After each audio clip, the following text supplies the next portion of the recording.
কৰা নাই প্ৰাথমিক সদস্য পদৰ পৰা বহিষ্কাৰ কৰিবলৈ হ'লে যিমান তৃণমূল পৰ্যায়ে নহওক লং প্ৰচিডিউৰ গতিকে মই তেওঁলোকক নাম প্ৰকাশ নকৰোঁ গতিকে এইখন তেওঁলোকে কৰা এইখন তেওঁলোকৰ কেন্দ্ৰীয় হয়তো দিলীপ শইকীয়া আৰু 1.5 বছৰ থাকিব তেতিয়ালৈকে মই অপেক্ষা কৰিম মই ৰাজনীতি মোৰ পেচাই যিহেতুকে নহয় অপেক্ষা কৰিম আকৌ 1.5 বছৰৰ পিছত মোৰ আত্মনিৰ্ভৰ মানুহ হ'ব নহয় গতিকে এইখন মই অগ্ৰাহ্য কৰিছোঁ আমি এইখন যিটো হোৱাটছআপ মেছেজত দিছে এগৰাকী ইমান মই ৰেছপনচিবল অফিচ বিয়াৰ হিচাপে কাম কৰা মানুহক হোৱাটছআপ মেছেজ তাকো দিলীপ শইকীয়া হোৱাটছআপ নহয় প্ৰশান্ত গোস্বামী হোৱাটছআপ মেছেজ গতিকে এইখন তৎকালীনভাৱে বলবৎভাৱে নস্বাত কৰিছোঁ এইখন কেতিয়াও প্ৰাথমিক সদস্য বহিষ্কাৰ কৰাৰ স্থিতি হ'ব নোৱাৰে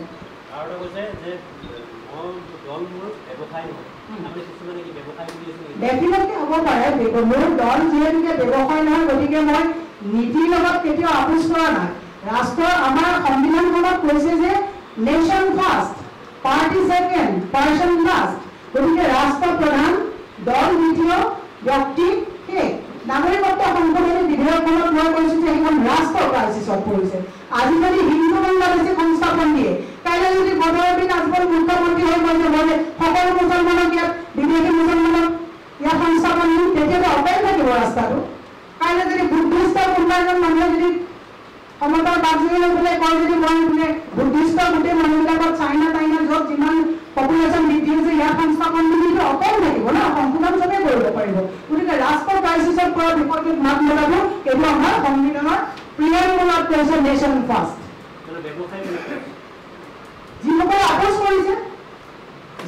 আপোচ কৰিছে এই নীতিবিলাকৰ লগত তেওঁলোকে ব্যৱসায় কৰিছে কাৰণ আমাৰতো সংবিধানে আপোচ কৰিব পোৱা নাই আৰু মুখ্যমন্ত্ৰী সৰ্বানন্দ সোণোৱাল যেতিয়া প্ৰেচিডেণ্ট আছিল আমি 25খন চিঠি দিছিলে 26খন মই চিঠি দিছিলোঁ কিয় তেখেতে কিয় একো একশ্যন নল'লে বুলি ভাবে কিয় নল'লেতো মই বেলেগ কথা মই এখন চিঠি আপোনালোকক 2 মিনিট সময় লাগিব মই পঢ়ি দিছোঁ তাৰপিছত আপোনালোকৰ নাই সৰ্বানন্দ সোণোৱাল ডাঙৰীয়াক আপুনি যথেষ্ট সন্মান কৰে বুলি কিতাপখনত লিখিছে তেখেতে কিয় আপোনাৰ চিঠিৰ ন্যায্যতা নিদিলে বা তেখেতে কিয় সেইটোতে বিৰাট ডাঙৰ ৰহস্য সেইটোৱে মই কৈছোঁ যে সৰ্বানন্দ সোণোৱাল ডাঙৰীয়াক আজিও মই সন্মান কৰোঁ যে অসমৰ এজন জনজাতীয় মূলৰ মুখ্যমন্ত্ৰী হৈছে তেখেতৰ গাত বডি লেংগুৱেজত লিডাৰশ্বিপ আছে তেখেতৰ দীৰ্ঘায়ু আৰু উজ্জ্বল ভৱিষ্যত কামনা কৰিছোঁ কিন্তু 26খন চিঠি দিয়াৰ পিছত যেতিয়া তেখেতে একো সিদ্ধান্ত মোক ৰাখক বা নাৰাখক একোৱেই সিদ্ধান্ত মোক ন্যায় দিয়ক বা নিদিয়ক একোৱেই সিদ্ধান্ত ল'ব নোৱাৰিলে সেইদিনাখন মই অনুধাৱন কৰিছোঁ যে মুখ্যমন্ত্ৰী মহোদয়ে কোনো সিদ্ধান্ত কিন্তু গ্ৰহণ কৰিব নোৱাৰে আৰু সেইকাৰণে তেওঁ যে কয় 30 তাৰিখৰ ভিতৰত আমুক ৰাস্তাটো হ'ব লাগিব আপুনি দেখিব একশ্যনত নহয় কাৰণ কেজুৱেল কথাবিলাক সেইকাৰণে মই কৈছোঁ সৰ্বানন্দ সোণোৱাল ডাঙৰীয়াক মুখ্যমন্ত্ৰী হিচাপে কৰা নাই তেতিয়া মোৰ একে সতীৰ্থ সভাপতি মই তেখেতৰ কমিটিৰ সম্পাদিকা হিচাপে সতীৰ্থ হিচাপে দাবী কৰি মোৰ দাদা হিচাপে দাবী কৰি পেলাই কৈছোঁ আপুনি যি সিদ্ধান্ত লয় বলিষ্ঠ সিদ্ধান্ত ল'ব আপুনি এগৰাকী মহিলা সভানেত্ৰী সভাপতি হৈ থাকোঁতে সিদ্ধান্ত ল'বলৈ ন্যায় ল'বলৈ দিবলৈ কিয় ইমান আহ্বান লৈ পেলাই 7 বছৰ সময় লগালে আপোনালোকে গতিকে এইটো বৃহৎ ডাঙৰ প্ৰশ্ন বোধ মোৰ একো ক্ষতি হোৱা নাই মোৰ যিটো ক্ষতি হৈছে মানসিক ক্ষতি হৈছে কাৰণ যিহেতুকে মই কোনো এনেকুৱা বাসনা নাই যে মই একদম নিৰ্বাচন খেলিবই লাগিব আৰু যদি মোৰ তেনেকৈ বাসনা থাকিলে এদিন এই ইমান চৰকাৰ ক্ষমতাত থকা সময়ত মই মন্ত্ৰী ঘৰে ঘৰে গৈ বহি থাকিলোহেঁতেন আপোনালোকে যদি গোটেই মোৰ পৰিক্ৰমাটো 7 বছৰ চাই কোনো মন্ত্ৰীৰ ঘৰত কিন্তু মই বাৰান্দাত পৰি বহি থকা নাই কাৰণ মই আপোচবিহীনভাৱে ৰাজনীতি কৰাৰ এটা সিদ্ধান্ত গ্ৰহণ কৰিছোঁ আপোনাৰ যি দলৰ পৰা বহিষ্কাৰ কৰা হ'ল ইয়াৰ মূল কেন্দ্ৰবিন্দু চন্দ্ৰশেখৰ বুলি ক'ব আপুনি কৈছে আগতে নাই এইবাৰ সেইটো নহয় মূল এইবাৰ তেওঁলোকে তেতিয়াৰ পৰা একচুৱেলি তেওঁলোকে বাট চাই আছিলে সুবিধা পোৱা নাছিলে এতিয়া নাগৰিকত্ব সংশোধনী বিধেয়কখনে তেওঁলোকে ভাল হৈ তেওঁলোকে ব্যৱহাৰ কৰিছে এতিয়া সুযোগখন নিয়ম আছিল সুযোগটো পালে আৰু মই এইটো কাৰণে গৌৰৱ অনুভৱ কৰিছোঁ তেওঁলোকে মোক ৰাজ্যৰ প্ৰেক্ষাপটত মান্যতাহে দিছে তাৰমানে মই ক'লে কথাবিলাক বিজেপিৰ গাত লাগে কেৰুলটো তেতিয়াই আৰম্ভ হৈছিলে চন্দ্ৰশেখৰৰ দিনত চাওক মই চন্দ্ৰশেখৰৰ দিনতো আপোনাৰ প্ৰত্যাহ্বান জনাইছোঁ যে কোনো কাৰণত ডেটিং আৰু ছেটিং হোৱা নগ'ল মিজোৰামৰ গভৰ্ণৰ যেতিয়া গুচি গ'ল তেতিয়াও মই পলাই যাবলগীয়া হৈছিল নৰেন্দ্ৰ মোদীক ইমিডিয়েটলি মই চিঠি দিছোঁ যে কি হৈ আছে এয়াই পৰিৱৰ্তন নেকি মানে ডেটিং আৰু ছেটিংটো অলপ বুজাই দিয়কচোন না ডেটিং আৰু ছেটিংটো মই বুজাই দিবলৈ যোৱা কথা নহয় কিন্তু মই কৈছোঁ বেলেগৰ কথা মই নকওঁ এতিয়া কোনে ক'ব যে মহিলাক এটেক কৰিছে মই মহিলাক এটেক কৰা নাই কিন্তু মই ডেটিং আৰু ছেটিং কৰি পলিটিক্স কৰা মহিলা নহয় মোৰ ৱৰ্ক কালচাৰ আছে মই কাম কৰিব জানো আৰু মই যিমান কঠোৰ পৰিশ্ৰমে আজি নিৰাপত্তা হিচাপে খাৰা হৈছোঁ সিমান পৰিশ্ৰম কৰা মহিলা হয়তো অসমত খুব কম ওলাব। কাৰণ মোৰ বেগত কোনো বেনাৰ নাই, মোৰ দেউতা কোন কোনেও চিনি নাপায়, মোৰ হাজবেণ্ড কোন কোনেও চিনি নাপায়, মোক যি চিনি পায় মোৰ পৰিশ্ৰমৰ বলতে দুজন মানুহে চিনি পায়।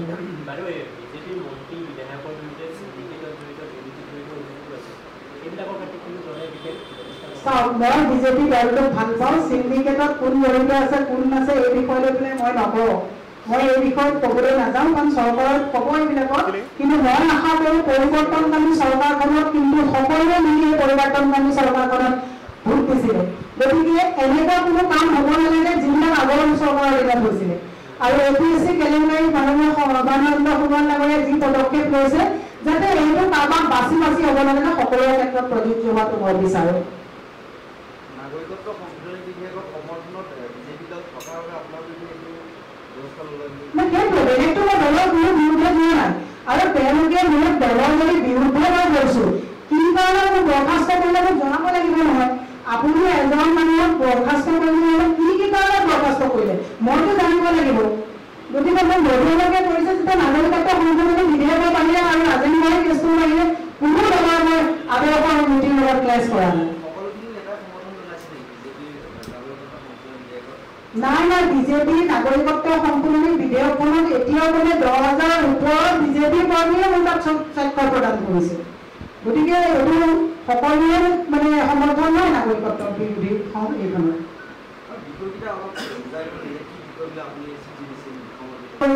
আপোনাৰ বহু ব্যস্ততাৰ মাজতো 2 মিনিট সময় মোৰ দৰে তৃণমূলৰ এগৰাকী সাধাৰণ সদস্যই নষ্ট কৰাৰ বাবে ক্ষমা কৰিব। ছাত্ৰী অৱস্থাৰ পৰাই মই ৰাজনীতিৰ লগত জড়িত এগৰাকী কৰ্মী। মোৰো এক ৰাজনৈতিক সপোন আছিল। সুদীৰ্ঘ 25 বছৰ মোৰ চেষ্টা কষ্ট আৰু সাধনাক এজন মানুহৰ লগত শাৰীৰিকভাৱে আত্মসমৰ্পণ নকৰাৰ অপৰাধত এনেকৈয়ে ৰাজনৈতিক ষড়যন্ত্ৰৰে কিয় বাৰে বাৰে হত্যা কৰা হ'ল।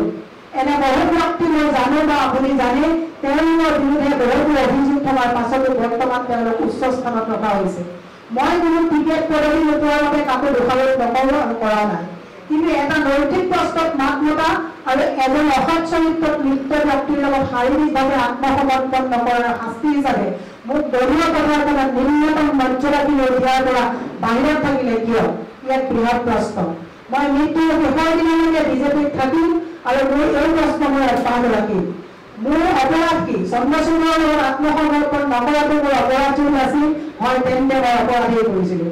মোৰ ৰাজনৈতিক সপোন ফণী শৰ্মাৰ দৰে আত্মকী মানুহ এজনক মই শেষ কৰিব দিব নিবিচাৰোঁ। মোক বেয়া সময়ৰ যি প্ৰয়াস অতি দুৰ্ভাগ্যজনক। মই কিমান ভাল নাজানো, কিন্তু মই বৰ উচ্ছৃংখল মহিলা নহয়। আপুনি মহিলাক এগৰাকী মহিলাক 2011 চনৰ পৰা 2017 চনলৈকে কিমান মানসিক শাস্তি দিয়া হ'ল আপুনি নিজেই জানে। আশা ৰাখিছোঁ আপুনি অসমৰ বৰ্তমান মুৰব্বী সমাধান মহান হ'ল মোৰ বিষয়টো আপুনি বিবেচনা কৰিব বুলি আশা ৰাখি আপোনাৰ উজ্জ্বল ভৱিষ্যত কামনা কৰিব। আৰু নাগৰিকত্ব সংশোধনী বিধেয়কত ৰাইজৰ লগত থকাটো যদি মোৰ অপৰাধ আছিল, হয় মই অপৰাধ কৰিছোঁ। ধন্যবাদ। 8/5/2017 এখন 27 নম্বৰৰ চিঠি। 8/5/2017 এখন 27 নম্বৰৰ চিঠি। গতিকে মই যিহেতুকে নীতি নিৰ্দেশনা মানি কাম কৰোঁ, দলৰ মূলত নীতি নিৰ্দেশনা মানি কাম কৰাটো মই বিচাৰোঁ।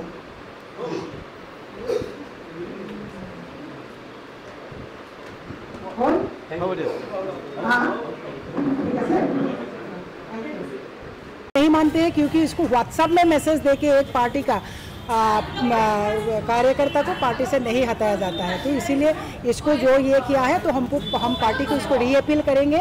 हम सिटीजनशिप अमेंडमेंट बिल को जो अपोज कर रहे हैं उसी को कारण मुझे लगा उसी कारण हमको किया, क्योंकि दूसरा कोई ऐसा कोई मैंने पार्टी का खिलाफ नहीं किया है। तो इसीलिए रीअपील करेंगे, इसको पार्टी मान्यता देगा हमको लगता है। तो पार्टी में बहुत अच्छा कार्यकर्ता है, पार्टी में अच्छा नेतागण है, उन लोग को उसको दोबारा विचार करेगा। मेरे जितना ये अंदाज़ा है पार्टी में इतना बड़ा अच्छा लोग है, तो पार्टी का ये दोबारा उन लोग देखेगा हमको लगता है। आपने बोला है कि अभी जो बीजेपी सरकार है इसमें महिला सुरक्षित नहीं है, इसके बारे में मैंने नहीं बोला महिला सुरक्षित नहीं है, हमने ऐसा नहीं बोला। मैंने बोला जो बेटी बचाओ बेटी पढ़ाओ जो उन लोग जो स्कीम ले रहा है उसको अगर सही ढंग से उन लोग मान्यता देना चाहते हैं तो मेरा जो 27 letter already I have produce in front of the letter party president, उसको तो उन लोग तो मान्यता जस्टिस देना चाहिए था।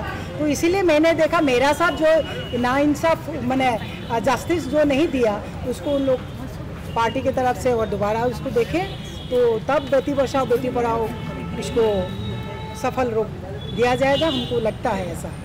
आपको लगता है क्या बीजेपी सरकार में अभी औरत जो महिलाएं हैं सुरक्षित है? अभी मैं दूसरा महिला का बात नहीं बोल रही हूँ, मैं भी असुरक्षित नहीं हूँ पार्टी में, लेकिन असुरक्षित करने के जो दबाव जो डालता है उसे वो दबाव डालने वाला लोगों का ऊपर लगाम लगाना चाहते हैं, उसी पे हम ये 2017 চনত এজন এছপিয়ে মানে আৰক্ষী বিষয়া এজনে কৈছিলে যে বিজেপিত আপনাৰ মহিলা মানে শাৰীৰিক সম্পৰ্ক মই দলটোক যেহেতুকে ভাল পাওঁ, দলটোৰ এতিয়াও বেনাৰখনত মই ৰেসপেক্ট কৰোঁ, দলত এতিয়াও মই ওলাই আহোঁতেও দলৰ মোৰ সেই নমস্য ব্যক্তিসকলক সুধিয়ে মই প্ৰেছ মিট কৰিবলৈ ওলাই আহিছোঁ। গতিকে দলৰ ক্ষতি হোৱা কোনো কথাই মই নকওঁ, যি এছপিয়ে কৈছে তেওঁৱে ক'ব, মই মোৰ কথাখিনি কৈ যাম।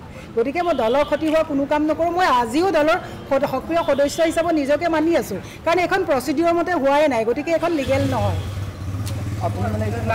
लास्ट और एक जो राजन गोहाई का जो मुद्दा आपने उठाया था तो उसका भी मतलब वो उठा सकता है, उसको लगता है क्या उसके लिए आपको? नहीं, देखिए बात ऐसा है, जो अगर परिवर्तन का जो सरकार है जो परिवर्तन लेके सब आया है तो अगर राजन गोहाई को एक्सक्यूज करके सिटीजनशिप अमेंडमेंट बिल को मैंने अपोज करने से अगर मुझे पार्टी से बर्खास्त किया जाता है तो ये परिवर्तन कैसा है वो लोगों पर जाएगा ना, लोगों का ये तो सब तो देख रहा है, जो जनता जनार्दन सब देख रहा है, तो इसीलिए वो आगे देखेगा जो नैतिक क्या है अनैतिक क्या है उसका बारे में तो पब्लिक भी देख रहा है ना।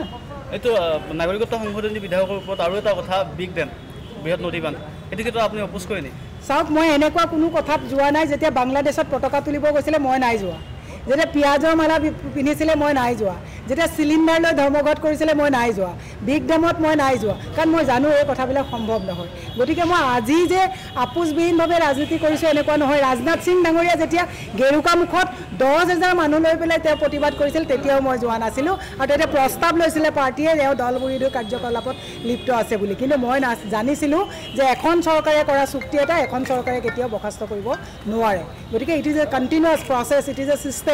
গতিকে মই আজি যে মানে আগবাঢ়ি যোৱা নাই এনেকুৱা কথা নহয়, আগতেও মই এনেকুৱা নীতিবিহীন কামত মই আগতেও আপোচবিহীনভাৱে সদায় বিৰোধিতা কৰি আহিছোঁ। Thank U.